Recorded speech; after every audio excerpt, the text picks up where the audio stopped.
Bonjour à tous, aujourd'hui on se retrouve pour une nouvelle vidéo et aujourd'hui on s'attaque au Tonor Orca 001, un micro qui sera plutôt destiné autour du milieu de gamme.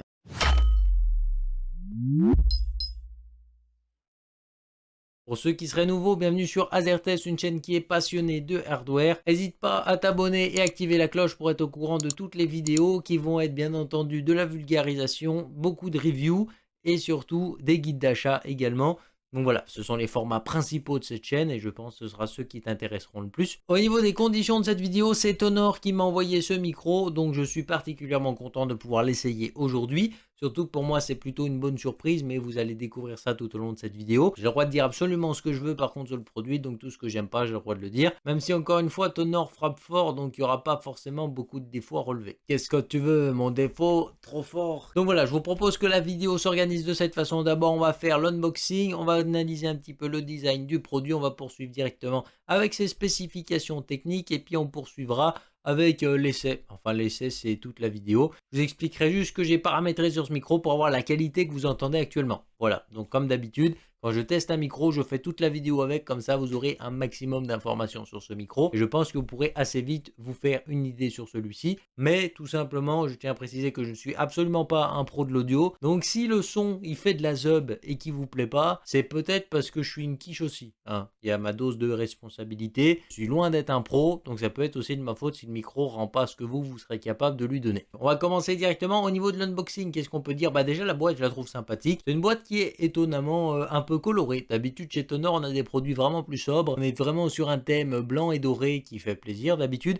Et là, bim, de l'extravagance, on attaque avec des arcs-en-ciel de couleurs, des fonds rouges, toujours un fond blanc et puis ce micro qui est quand même bien mis en avant. Ce que j'aime pas mal avec cette boîte, c'est que finalement autour de la boîte, vous avez l'équivalent de la notice quoi. On va dire que vous avez tout ce que vous voulez.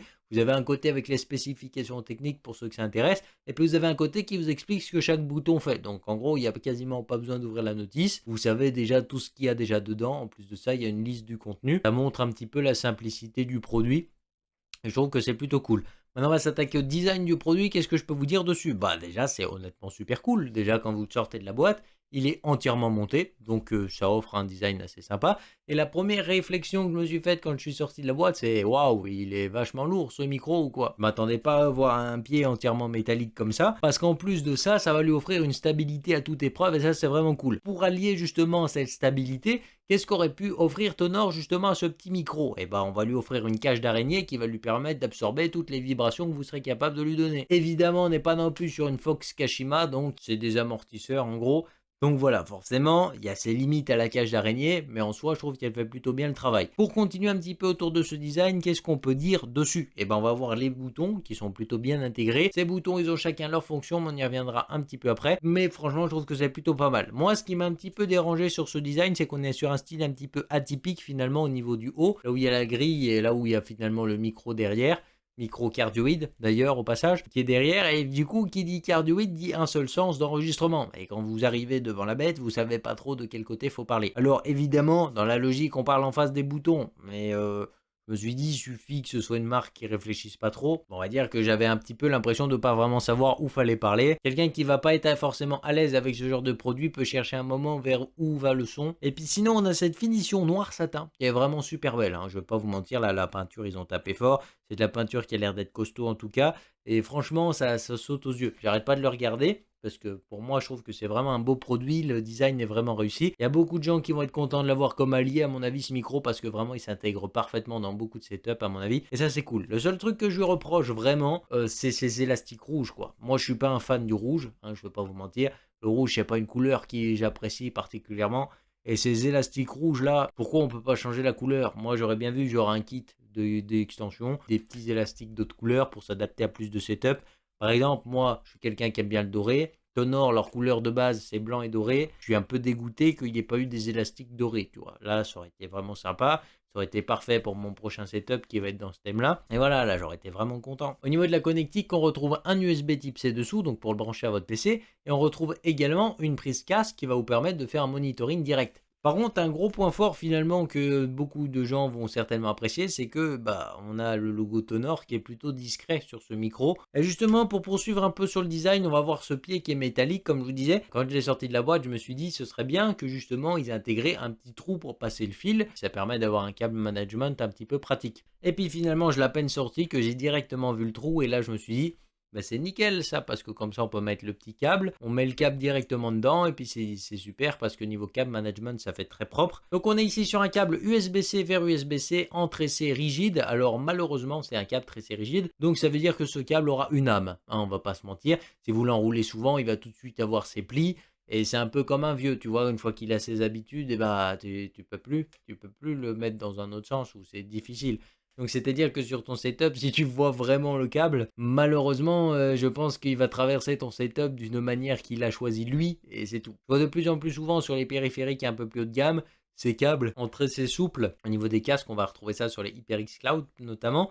Et voilà, c'est un style qui est plutôt sympa parce que ça leur évite justement d'avoir ce petit point noir sur ce câble. Sinon, au niveau de la longueur, on a un peu plus de 2 mètres qui vous permettra d'avoir largement assez. Moi, ce que j'aime bien par contre, c'est qu'on a vraiment le logo Tonor dessus et ça va vous permettre de le reconnaître parmi tous vos câbles. Donc, sachant que vous ne pouvez pas vous en servir comme chargeur de téléphone, parce que moi sur le mien j'ai essayé, ça n'a pas marché, j'ai pas pu charger mon téléphone avec. Je vous le dis direct, vous ne pouvez pas vous en servir comme chargeur. Ça aurait été pratique d'avoir un chargeur de 2 mètres quelquefois. Mais voilà, au moins ça vous permet directement de reconnaître quel câble va avec quoi, étant donné qu'on a directement le logo Tonor de mis dessus. Et ça vous permet justement de ne pas le confondre avec votre chargeur de téléphone, puisque sinon il ne va pas charger comme il faut, comme je vous disais. Sinon, au niveau justement du contenu de la boîte, parce qu'on a parlé du pied, mais est-ce qu'on peut le mettre sur un bras? Déjà oui, on peut le mettre sur un bras avec ce petit support qui est intégré directement dans la boîte et qui fait très plaisir.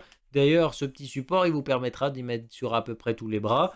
Et ça va vous permettre justement de rendre ce micro encore plus polyvalent qu'il ne l'est déjà. Donc c'est plutôt cool. On va enchaîner directement avec ces petites fonctionnalités directement intégrées qui sont plutôt intéressantes. Donc on va retrouver ici 4 boutons sur ce micro qui sont plutôt intéressants. On va avoir le bouton mute qui est situé tout en haut. Donc si j'appuie,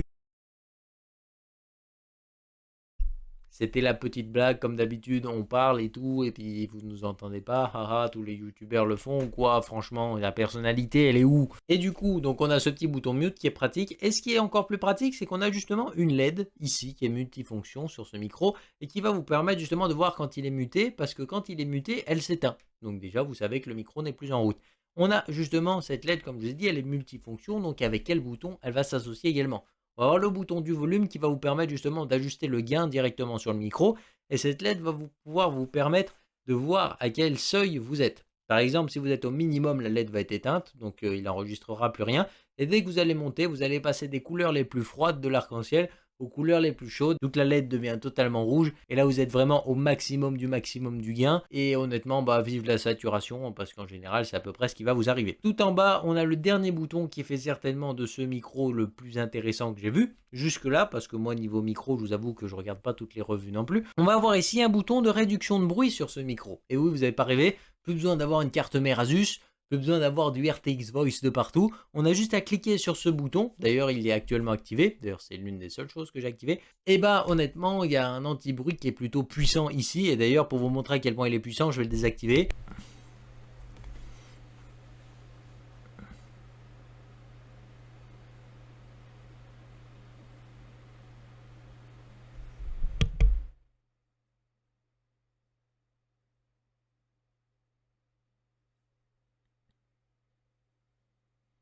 Voilà. Là, on n'entend plus rien du tout. Et dès que je l'active, bim, ça coupe tous ces bruits-là. Alors, j'ai pas testé pour autant avec un aspirateur et tout, hein, parce qu'à mon avis, il y a des limites quand même, mais je trouve que c'est déjà bien justement qu'on ait cet anti-bruit d'intégrer, et c'est plutôt sympa ici. Maintenant, on va attaquer un petit peu ces spécifications techniques au micro. Qu'est-ce que vous devriez savoir? C'est un micro cardioïde, donc il enregistre le son en forme de cœur, encore une fois.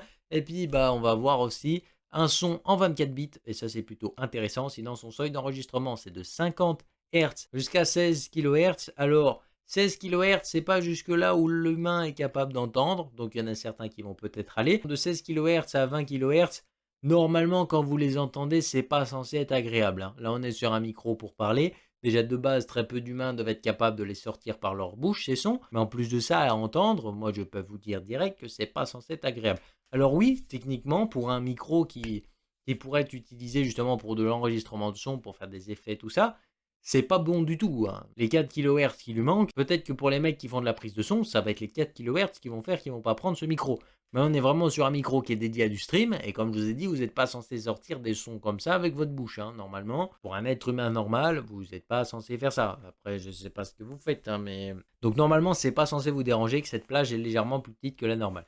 Sinon, au niveau justement du seuil d'enregistrement, on va pouvoir aller de moins 36 décibels jusqu'à plus 3 décibels. C'est plutôt la norme, on va dire. C'est rare que ça aille beaucoup plus loin.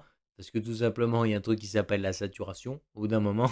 Et puis sinon, l'impédance, on est sur du 2,2 kΩ. Et au niveau des conditions de test, comment j'ai testé tout ça? Bah, c'est très simple, j'ai pris le micro, je l'ai branché, et puis j'ai activé la réduction de bruit. J'ai monté le son jusqu'à que la LED soit devenue vert jaune. Et puis au niveau du logiciel, qu'est-ce que j'ai fait sur OBS? J'ai mis un limiteur, tout simplement, parce que si jamais j'ai envie de hurler, ce qui arrivera très certainement pas, et ben au moins ça évite que ça vous explose les oreilles. Mais globalement, c'est tout ce que j'ai fait. Et le micro, il est tel quel. C'est-à-dire que si vous passez plus de temps à le paramétrer, à le régler, tout ça, vous pouvez avoir un son qui est encore bien meilleur. C'était vraiment histoire de vous donner un maximum de détails sur ce micro. Je pense que c'est l'heure un petit peu de la conclusion. Alors au niveau du prix, pour ce micro, on se place autour de 70 euros. Et personnellement, qu'est-ce que je peux vous dire sur ce micro? Bah déjà, il a des sacrés points forts, hein. C'est-à-dire que son design, il est plutôt vraiment sympa, hein, et en plus de ça, sa qualité de fabrication, elle est vraiment présente, et ça fait plaisir. Au niveau de sa longévité, ça fait même pas 2 jours que je l'essaie, donc je peux pas vous dire vraiment. Sinon, au niveau de tout le reste, ce que je peux vous dire, je trouve que la qualité du son est plutôt correcte, et puis moi, ce que je trouve vraiment cool, c'est que ce micro, pour les débutants, il est parfait. Tous ceux qui se prennent la tête justement à enlever le bruit, tout ça, parce que quand on est débutant, c'est pas forcément facile de trouver la bonne calibration, je trouve au début, et bah bim, le micro le fait directement pour vous. En plus de ça, vous avez les gains qui sont directement disponibles. Et ce que je trouve vraiment cool également, c'est que sur ce micro, on a la possibilité de faire un monitoring direct. Au niveau de la connectique, on retrouve un USB type C dessous, donc pour le brancher à votre PC. Et on retrouve également une prise casque qui va vous permettre de faire un monitoring direct. C'est vraiment bien d'avoir le monitoring direct justement sur ce micro, parce que ça va vous permettre d'ajuster le son directement. Et puis si jamais vous voyez que le logiciel n'enregistre plus votre micro, peut-être que vous avez des doutes sur votre logiciel, vous pouvez directement brancher vos écouteurs dessous, les mettre dans vos oreilles et puis vérifier que votre micro il marche bien. Comme ça vous aurez tout de suite un diagnostic duquel des deux est fautif. Au niveau des défauts, qu'est-ce que je peux dire? Bah la finition satin noir, elle aspire les traces de doigts, hein. Ça c'est sûr, et il est super salissant ce micro. De toute façon, la plupart du temps, les belles finitions, c'est un petit peu ça quoi. Ça prend toutes les traces de doigts, et puis la poussière, on va la voir tout de suite. Et puis le deuxième défaut que j'ai, c'est encore une fois sur l'esthétique, c'est les élastiques rouges quoi. Il y en a, ils vont dire ah, on s'en fout des élastiques, ils marchent ton truc. Donc voilà, c'est comme ça, c'est pas une couleur que j'apprécie. Donc ça me dérange un peu. Maintenant, voilà, si vous faites des élastiques d'une autre couleur, je veux bien une paire dorée par exemple. Le mec qui se tape l'incruste. Non mais voilà, c'est peut-être faire un kit de couleurs, au moins que le gars il puisse personnaliser un petit peu, puis comme ça il est content. Donc comme vous l'aurez compris, pour moi je trouve que c'est un produit qui vaut largement son prix. Alors 70 euros pour moi, est-ce que je les mettrais dans ce micro? Bien oui, hein. Moi après s'il est moins cher, je le prends aussi, hein. Tu vois ce que je veux dire? Moins il est cher, mieux c'est. Mais voilà, pour moi, oui, 70 euros, ça me paraît un prix qui est plutôt correct. Encore un grand merci à Tonor, justement, de m'avoir envoyé ce micro. J'étais très content de pouvoir l'essayer. Et honnêtement, pour moi, ça a été une très grande surprise parce que je m'attendais à rien. Et puis finalement, je suis vraiment très surpris. On va dire qu'il m'a un peu pris par surprise, celui-là. Tant mieux, hein, c'est une agréable surprise, j'ai envie de vous dire. Et puis sur ce, j'espère que la vidéo vous a plu. Si c'est le cas, n'hésitez pas à mettre le petit pouce RGB parce que ça fait toujours plaisir. N'hésitez pas à vous abonner si ce n'est pas encore fait, activer la cloche, tout ça pour être au courant de toutes les prochaines vidéos. On se retrouve très bientôt pour une prochaine vidéo. Bye les gens.